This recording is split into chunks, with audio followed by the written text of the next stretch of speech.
The first time I uploaded this video, I was hit with a wave of posts from people who pointed out a minor error, that I had described the founder of PragerU as a Christian rather than a Jew.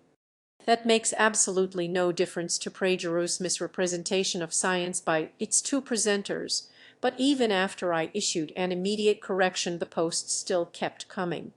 So I decided to eliminate this distraction and re-edit the video. It'll be interesting to see if the complainants are now willing to show equal indignation at PragerU's errors. I'll discuss this in more detail later in the video. Thanks for watching. Perhaps the best arguments for his existence come from, of all places, science itself. Scientific evidence for God. Sounds convincing. I first encountered Prager University, PragerU, when I did a video a few months ago debunking Patrick Moore. Each week PragerU offers a new course. Each week we teach what isn't taught, what should be, how faith, reason, and science are fully compatible. It's different from most universities in that it's not an accredited university. It's a video channel run by a religious talk radio host. It doesn't have a campus or any degrees. After I watched the video Science is God, or as PragerU put it, completed the course, I didn't get a degree, but I did earn a badge. I am wearing it now. So what is the scientific evidence for God? It turns out it's just a repeat of an old creationist's claim that the universe is finely tuned, and something finely tuned is impossible.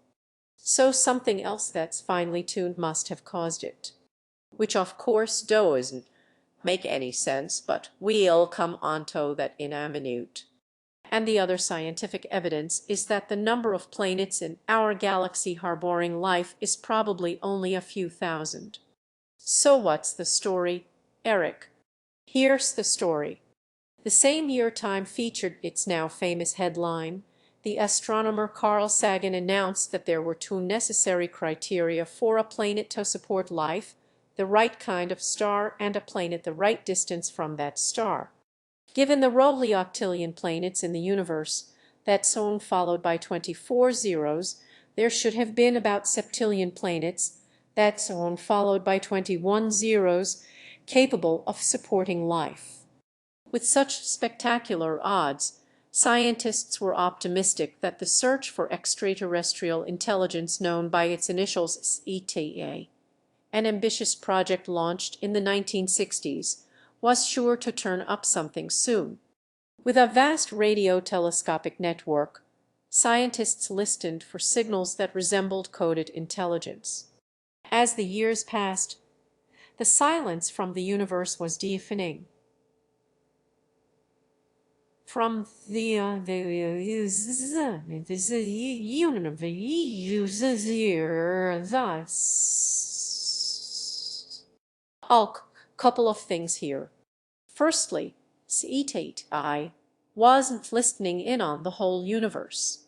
It was listening in on only a fraction of one galaxy out of 100 billion galaxies in the universe. Secondly, that's intelligent life, Eric. What you were talking about at the beginning was simply life. Nice switch, by the way. And for that, Sagan was basically right. You just need the right kind of star, and a planet the right distance from that star. Not so close that water is all boiled away, and not so far that it turns to ice.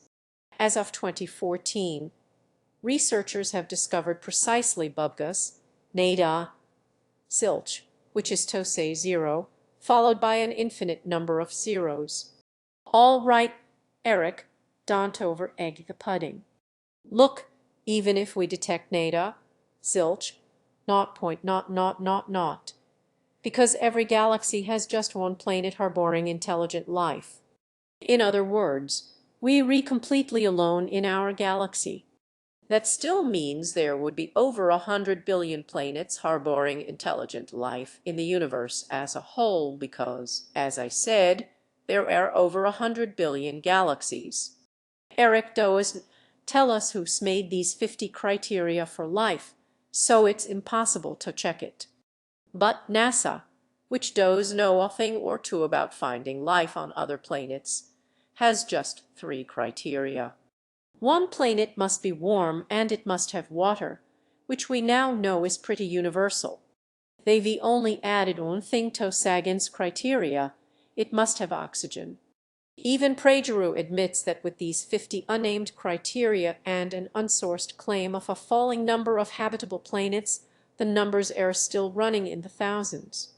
Thousands of habitable planets in our galaxy alone, it translates into hundreds of trillions in the universe. Even S.E.T.I proponents acknowledge the problem. Peter Schenkel wrote in a 2006 piece for Skeptical Inquirer, a magazine that strongly affirms atheism, in light of new findings and insights, we should quietly admit that the early estimates may no longer be tenable. Ah yes, the inevitable changed quote. So how did PragerU alter what Peter Schenkel actually wrote? Well, here's the original in Skeptical Inquirer. We should quietly admit that the early estimates that there may be 1,000,000, 100,000, or 10,000 advanced extraterrestrial civilizations in our galaxy may no longer be tenable. So what PragerU left out was that Schenkel wasn't talking about life. He was talking about intelligent life. And he wasn't referring to our universe. He was referring to our galaxy. And he specifically stated that the early estimates he was referring to ran into the hundreds of thousands. PragerU also chopped off the next line of Schenkel's quote: there might not be 100, not even 10 such civilizations. There, such so de real san sim quite not chen kanan kanan de kal kal you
The mashed-up misquote makes it appear as though Schenkel's dismissing the idea of life in the universe, whereas in fact he's simply reducing the estimates for intelligent life, not life, in our galaxy, not the universe, from hundreds of thousands to perhaps hundreds or just 10.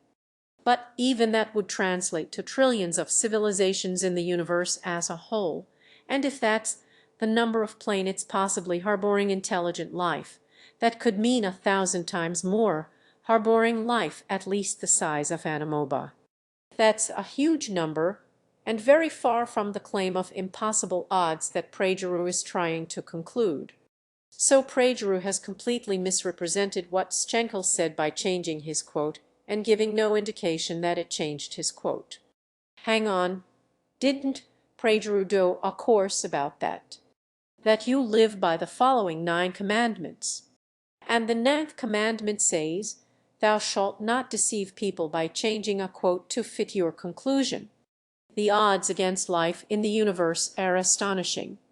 Yet here we are, not only existing, but talking about existing. What can account for it? Well, I'll tell you. The best way to beat incredible odds is to have an even larger number of events. If I want to get 10 heads in a row and I toss a coin, the odds against that happening are 1024 to 1. So to beat those odds I have to flip the coin 2,000 times. And if the odds against a planet harboring life are 1,000,000,000 to 1, then the way to beat those odds is to have a few billion planets. Problem solved. At this point let me ask all those who wrote in, does the fact that I called Dennis Prager religious at the beginning of this video rather than Christian make any difference to the fact that PragerU miscalculated the number of habitable planets by 100 billion? Or that it mixed up life with intelligent life? Or that it deliberately changed a quote by Peter Schenkel to support its conclusions? Of course not. But even after I corrected the error, I got indignant comments from people who thought I should have known that Prager was a Jew. What on earth is wrong with him? It's not exactly a secret. I'm a huge fan of Dennis Prager. It's well known he's Jewish. Anyone who's listened to more than an hour of his radio show would know he was a Jew. Och, it's also well known that Magda Subinsky is a lesbian. And it's not exactly a secret that she has a weight problem. She's discussed it quite openly. But if you've never heard of her and didn't to know any of this because you live in the USA, well, maybe you will understand why I'd never heard of Dennis Prager or his famous Jewishness. But I live in Australia, where we don to get his radio show, we don to get ads from PragerU on YouTube, and no one's ever heard of Dennis Prager or his university. I first heard about him 5 months ago when I was researching Patrick Moore's PragerU presentation. I might have read in passing that Dennis Prager was Jewish and that Eric Metaxas and Frank Pastore were Christian, and Patrick Moore is whatever he is, but it's irrelevant. What was more important were their scientific claims.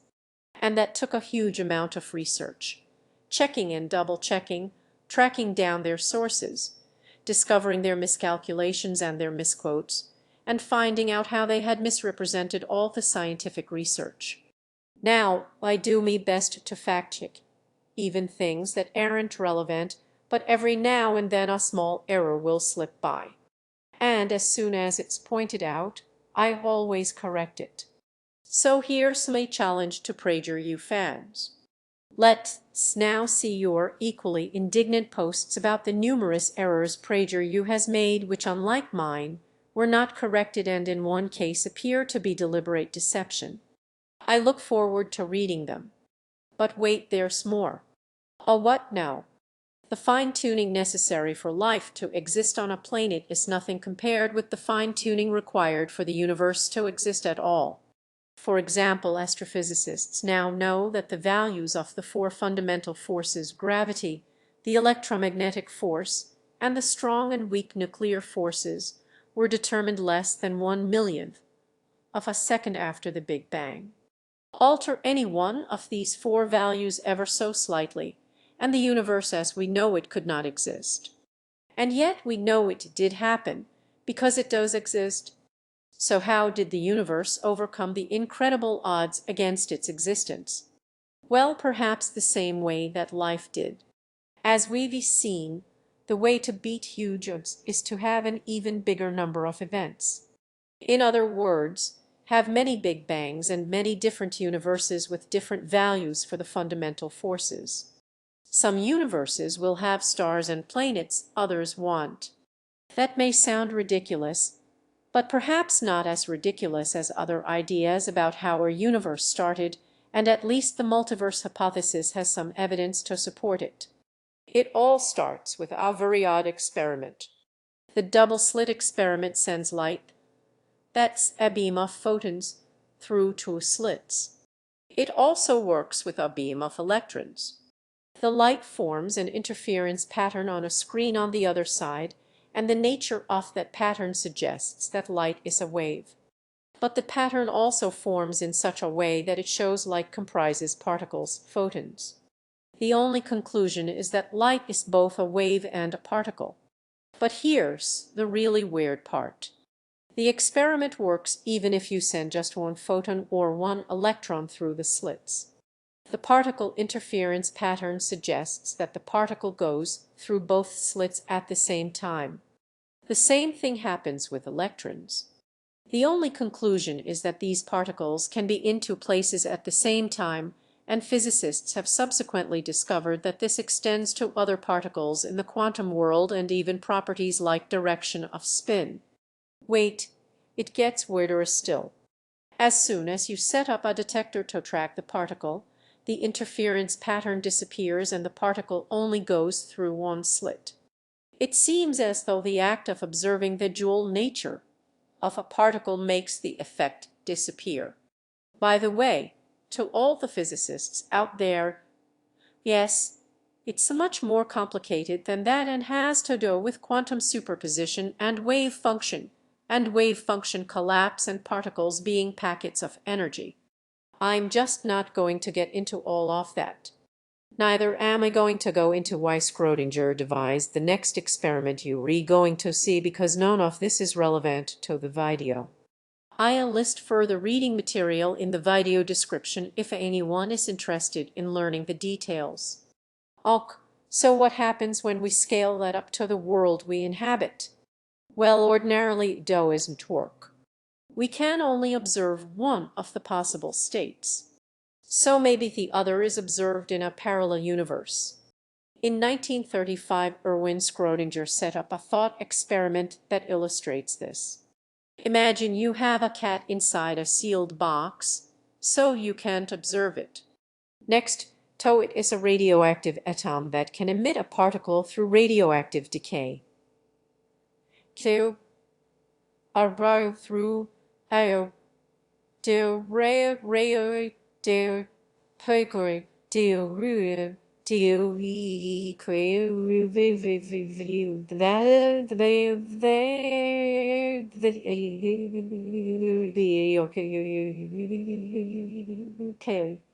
and underneath that is a Jaeger counter, hammer, and a poison gas bottle. If a particle is emitted, it will trigger the Jaeger counter that releases the hammer, smashes the bottle, and the gas then kills the cat. If nothing is emitted, then nothing will happen and the cat will live. Remember, you can't see inside the box, but you know through quantum physics that the atom is in two states. It's released the particle and it hasn't released the particle, which means that the cat must be dead and alive at the same time. You can't open the box and see that, because as soon as you open the box, the cat appears to you in only one state, either alive or dead. One explanation is that there may be a parallel universe somewhere where the cat is in the other state. And if there are two universes to account for the dual state of a single particle, how many universes must there be to account for all the different states of all the different particles? An almost infinite number.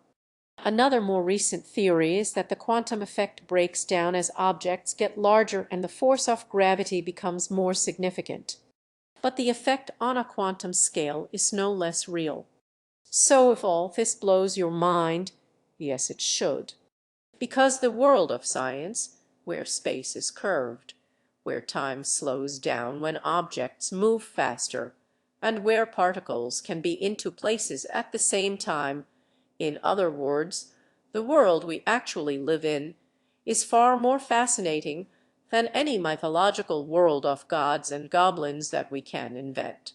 So there's no reason to believe there was only one Big Bang. Many physicists have suggested that Big Bangs may be happening all the time. We don't know, of course, but we could be one of trillions of universes expanding like bubbles over billions of years and then dying, which would mean there are thousands of universes where the values of the four forces are just right to form stars. Astrophysics and quantum physics may provide some theoretical evidence for this, but the plain fact is we just don't know yet. And making something up and being absolutely sure it's the blind, honest truth doesn't mean we don't know. So what was the Big Bang? I mean our Big Bang. Fortunately, PragerU has a course on this too. Here's another videocaster. I mean university lecturer, the late Frank Pastore. We all familiar with the first Big Bang, right? It's usually the answer given to the question, why is there something rather than nothing? It's the idea that there was nothing. It popped and boom, there's something. I mean that time, matter and space all came into existence and some great cosmological flash about, methods, etc. Och, the first thing I always suggest creationists do if they want to rebut science is find out what the science actually says. The idea that there was a boom that caused matter to appear out of nowhere is not the Big Bang theory, it's what creationists think the Big Bang theory says. The theory, which is actually called cosmic inflation theory, says that matter came from singularity, a dense point of energy. After all, matter and energy are interchangeable.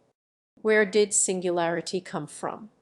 Oddly, that's a moot question because time in our universe began with the Big Bang, which means that singularity was, to all intents and purposes, timeless.